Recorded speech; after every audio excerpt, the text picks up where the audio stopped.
showing righteousness and good behavior to the parents, even if they are oppressive and they oppress you. All right?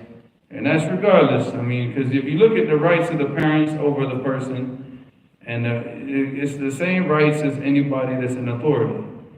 So the ruler of a country and the rights of a parent, very, very, very what? Very similar.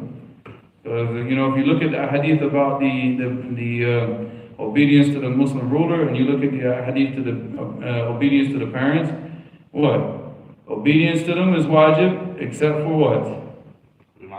Yeah, they command you to do something that's disobedience. Now the Khawarij, when they're dealing, see, they the ones that separate it, because the Khawarij, when they're dealing with the Wali al-Amr, when they're dealing with the Muslim leaders, they say if they command us to do something haram, what?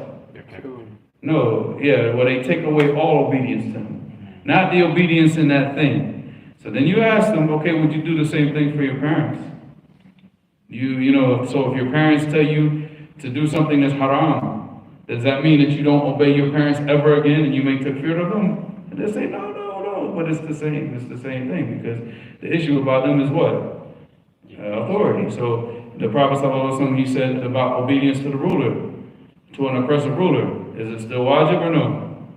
Still wajib. And even your parents, if they're being oppressive, they're not feeding you, or they're not giving, you know, they're giving you what you need to live your life, like clothes and things like this, and, you know, or they're just being very oppressive. They're just trying to block you from going to the masjid, and they're trying to block you from doing type of khair, you know, and they're not supporting you in anything that's good, and they're trying to block you from doing something good. Is that oppressive or not oppressive? Of course. Does that mean that we stop obeying our parents? No, the obedience to them is still obligatory. Still obligatory. So you continue to remain patient. And you, in obedience to your parents, because your obedience to the parents here is not just obedience to your parents for the sake of being your parents. It's obedience to who?